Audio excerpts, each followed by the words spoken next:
Hi, this is a bit of a tutorial on how to get Git and GitHub working.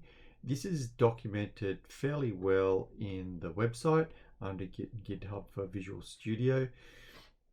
It goes through a bit of a theory about what Git and GitHub are. You can follow that through yourself. We are going to be following these instructions to actually get GitHub working here. So it's sort of giving you just a working example. So I'll be just following through this very quickly. So the first step is to create a website. Now you guys have done that before, so I'm just going to do that very quickly.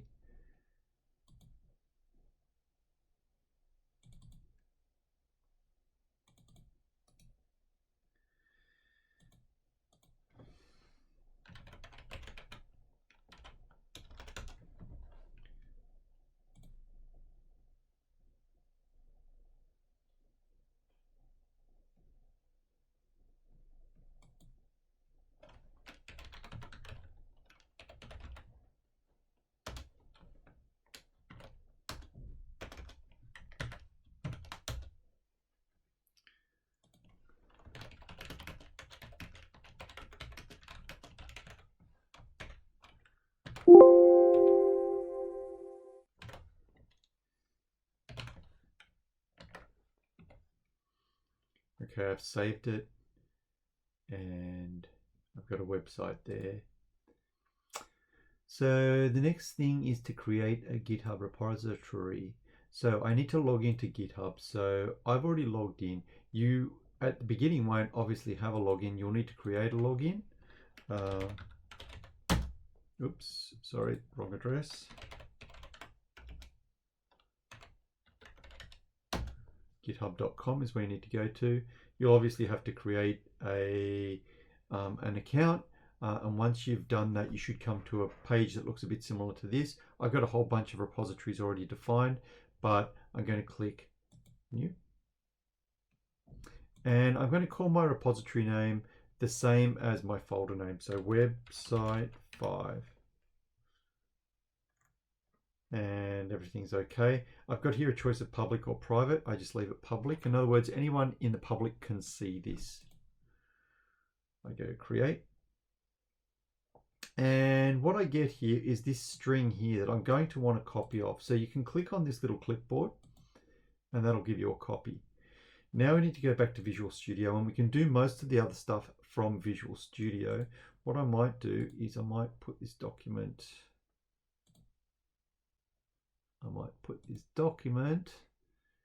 here. Let's see if I can get that there. A little bit small, but still better than nothing. Oop.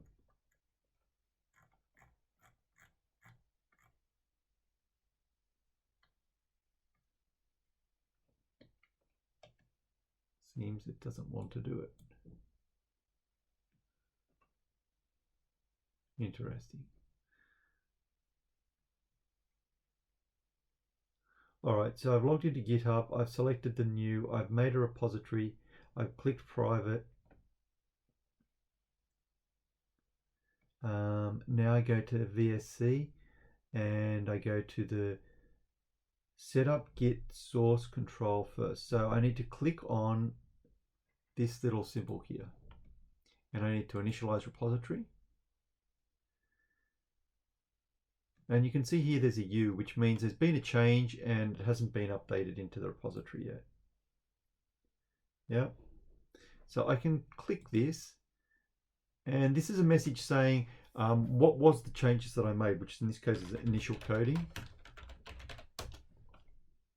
That's fine. You can see the U disappears. So my local repository on my computer is now up to date. And I am now clicking on source control here. I do a tick. Okay, so I've done all of that now, so I'm up to here. So we need to put the GitHub details into Visual Studio Code. And here we go.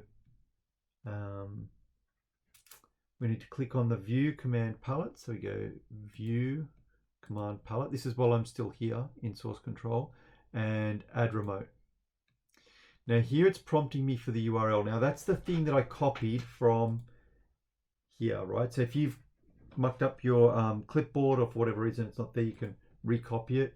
You go up here, you go Control V and you press enter. And then the remote name I would leave as the same as everything else, which is website 5 for me, whatever yours is, same. Press enter. All right. And you'll see that you now get a little tiny icon, hopefully it's coming up, down the bottom here on the bottom left here as a cloud. And what you can do is just click that cloud. And now that is uploading all of your changes onto GitHub. And it's still working, so we'll just wait. We get a message, this is finished. We can go over here, and if we refresh this screen now, you'll see that your file has come up. So in my index.html, I can click on it and I can see the text, right? So this is the text that I wrote on my machine. It's now on the web page.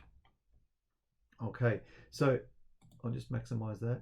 So that's now backed up effectively. So if my computer were to die, I could recover it from this from this GitHub.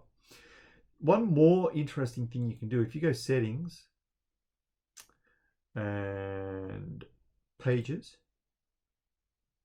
and you change the none to master and save that, you'll get this URL. This URL is actually the URL of your web page. So if you click on that, this is a live website. Now you could type this anywhere in the world into a browser and this would come up. So this is a way of publishing your website to the whole world. Hope this was helpful. Hopefully now that you understand a little more between how you can connect your Visual Studio Code with Git and GitHub.